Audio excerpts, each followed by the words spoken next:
Welcome to this Zentangle Quickie. My name is Heather Hartwick Gladden. I'm a certified Zentangle teacher. And today we're going to take a look at this new tangle called TP from CZT Cherie Hartwick, also known as my mom. And I'll let you read the story. It's not long. In the For more inspiration link in the description section on the source of this tangle, the inspiration. All right, and it is a neat tangle indeed. All right, so in the step out, we show it. Of course, it's in a box because you have to contain what you're doing. In the step out, it does not need to be. It's not necessarily a grid pattern. Although, if you wanted to make it a grid pattern, you could. I'm going to do it not as a grid pattern. So this starts off with a cross, but it's a S, more of an S shaped cross. And I'll try. Well, we'll see if I can get it. Well, it's not necessarily. Well, that's not too bad. Actually, it's kind of this is kind of way wavy, but that's all right. It's Zentangle. Mom's was a little less wavy, but that's all right. Okay. Then I know, as she said, as she was playing with it, she found it easier to put some little markings for the next steps. And we world premiered this last Thursday, and uh, and I lost my train of thought. Oh, and we had a bunch of different variations on this. And that's what she was saying. That was just in her playing with it. It was a lot easier to do these. And what we saw was some people incorporated the dot into the pattern, and it looks really, really cool. And if you want to see those results, when you go to the For More Inspiration link, make sure to subscribe to my blog because it's on my website. And when I get that replay and the recap out, then you will see all of the neat results that we had. They're absolutely amazing. So what we're going to do is, and I'm going to put just a little dot for now. So pick a spoke, go about halfway, and put a little mark. So you can do them little so that way they will blend in. Either way, it looks neat. And then between that dot and the center, make another mark about halfway. Yeah, you can kind of see that. And we're going to do that all the way around. And you can play with these. Actually, I should do it this way because that's where my line is going to be. That's all right. I'm making it just little because I'm going to have this one. Oh no, my other one's kind of blended in on my samples from our class. Oh, so you know what? I'm changing my mind. I'm going to play. We're gonna play with that. You love it when I change my mind mid. Yeah, that's what we do. It's called Zentangle. No such thing as a mistake, and play with the inspiration when it comes, and the creativity boost, or sometimes it's an explosion. It's just like all of a sudden, oh no, oh let's do it this way. Oh, let's try it that way. Anyway, all right. So once you have those in, then, and it's not necessarily a hard tangle. It does take a little bit of concentration, or else you might connect the wrong things. And if you're new to Zentangle, again, no such thing as a mistake. So when you do something and it doesn't, you're like, oh no, I shouldn't have done it that way. Just continue to do it the way you shouldn't have done it, and you'll be amazed. You might come up with something extra neat. All right, so looking at the dots. And so I'm going to start on this spoke, and we're going to go this way. We kind of go clockwise. So I'm going from the outermost dot. So I'm calling that the outside dot, and I'm calling this the inside dot. So we're going to go make a curved line from this outside dot to this inside dot. And then turn, and then you do the same thing. Outside dot to the inside dot. And I had to use this as a mantra because, yes, it's like, oh no, I don't have it handy. I have a sample, and maybe I will pause. I'll pause at the end, and so that way you won't know. But except that I've told you already, and I'll find my one sample that when I was playing with it. because it turned out neat, even though I had to make a course correction in it. Okay, so once you've gone all the way around, then pick a spoke, and we're going to go from the end of the spoke to the outer dot, okay, or outer marking, whichever way you have it. And this one is kind of more of an S shape, like that. And again, end to the dot. And yes, I had to make this a mantra because end to the dot. And and you can have it, it doesn't have to be an S shape necessarily. You can put your own spin on it however you want it. And that is basically it. And then we get to decorate. So in Mom's Step Out, she decorated it, and then also, I could do that on this one. Kind of aura'd the empty space behind. On mine, I was trying to do one thing, and then it didn't work out, so I ended up just doing kind of like cheesecloth in the middle of these. Um, so let's see. Here's what I'm gonna keep this one simple because I have some sort of decorated ones that I can share, but I want to actually do what Mom had done on hers, and because I want to play with these dots because they're so neat. So I'm gonna just take this dot, put one in the center, and I think I'm working to sort of evenly space them. I'm just gonna go all the way out.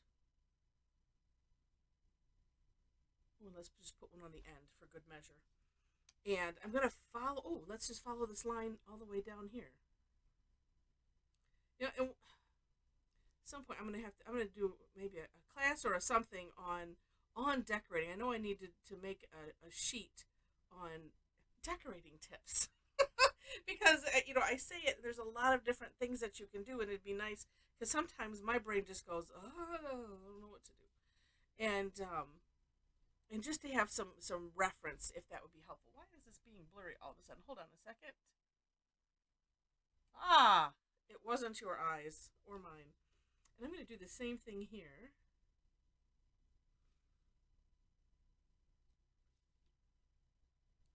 But yeah, it's whatever, something will just pop in your head and just go with it on the decorating side of things. And it's just fun to play. And also, because I work to not be in ruts, like on purpose, because otherwise I could just do the same thing over and over again and be perfectly happy. And so I have found this as, let me stretch, and gosh, that looks kind of neat, just like that. Oh, and then I think what I'll do. Oh, wait. I was thinking of a way to connect the dots. Yeah, but it's not coming to me. Oh, that is kind of neat. I could do the dots throughout too. That could look kind of cool, but it is also kind of cool just like that. I'm gonna leave it like this, and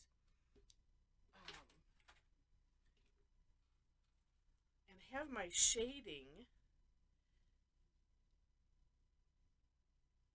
I'm gonna have it go along those lines because I did shading a little bit different because I think that this will be neat, and I'm just gonna put it on one side. We'll see how that looks.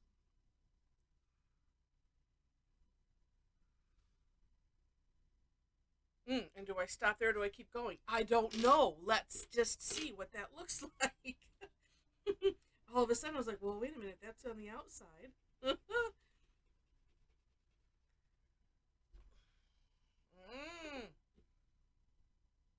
that looks cool. All right.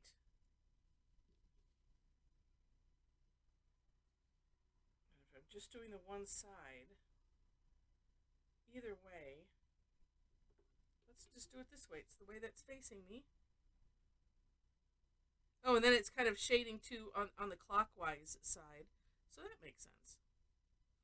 Sort of. It's a correlation. That's all that it is, really. I was like, oh, okay.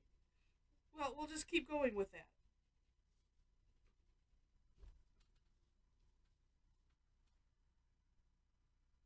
That's interesting. I kind of like it. I hmm. I'm gonna take this to the outside of here. I'm thinking it's needing it.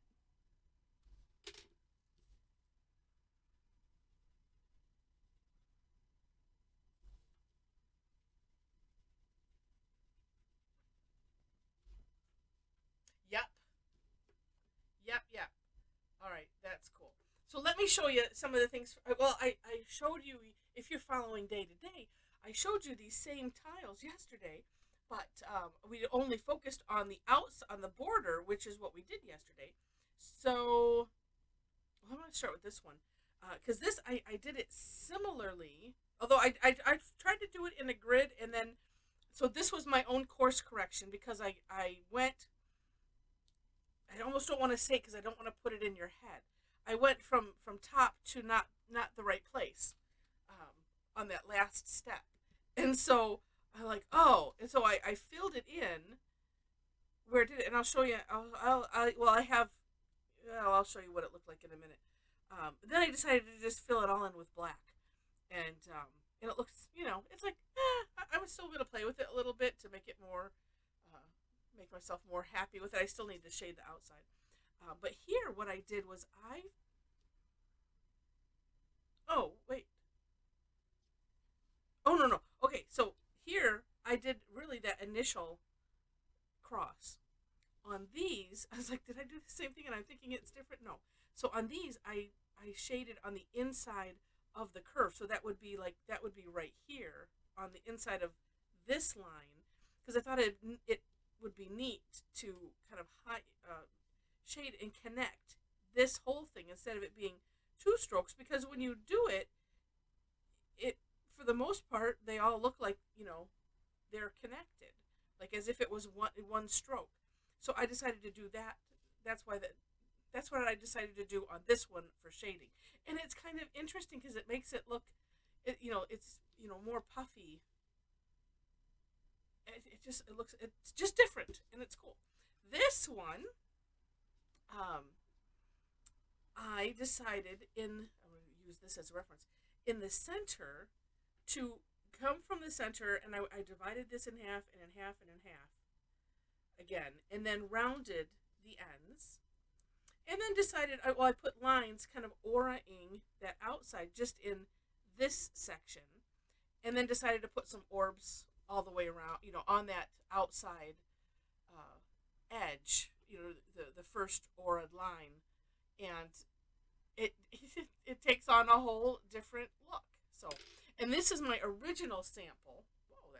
It's because it's on a bigger piece of paper. I'm like, wow, that's ginormous. And here is where I had went to the wrong place, and this is why you just continue. So I was like, well, I'm just going to continue. And so I think it was the last one, if I'm not mistaken. I did the same thing on here. It was the last one. And sometimes you just stop thinking a little bit, and or the focus will wane. And I'm like, well, I can't, there's nothing to do. I was using white gel pen. So I was like, well, we'll just do it all the way around. And if I didn't tell you that, you wouldn't know. It still looks cool. So I highly encourage you, you do something that kind of is not what it's supposed to look like, keep doing it. And it might end up to be a new tangle. All right. So neat. Like this one, I put print on the outside, and just lines on the inside, and used some chalk pencil. I was playing with the new Conti de Paris pencils for some fun, but super neat tangle, and yeah, it's just really cool. So if you enjoyed this, and I hope that you did, please click like, and if you haven't subscribed yet, I would love it if you clicked on that subscribe button and subscribe to the channel. In the description section, I already mentioned step outs. Now I do my version of my own, and then I have a link to the creator of the tangle. And so I have those. Below that, ways to connect with me if you wish. So I have a link to my website where you'll find that I do classes. So if you want to participate in fun like this, where we just explore a tangle or two, although two, it kind of pushes on the time. So it's usually just a tangle, and we have a lot of fun with it. Make sure you check out that schedule. And then I have ways to follow me so that way you can see when I post classes. This one it's every Thursday unless I have a weird schedule thing, and I usually give plenty of notice for that. But it's always on Thursday my time. I'm in Michigan, and it's 2 times a day. We do the same tangle. Twice the fun. You get to try things a different way after you see things. If you want to come both times, we have a number that do. And then also if you happen to be on Facebook, so you can follow me on my page there. And if you want to hang out with a bunch of awesome Tangle addicts, we would love to have you join us. You can click to join membership and know that there's I think 3 questions to answer to gain access, and that's it. And then you become part of the fam, and it's awesome. So with that, thanks so much for watching, and I wish you happy tangling.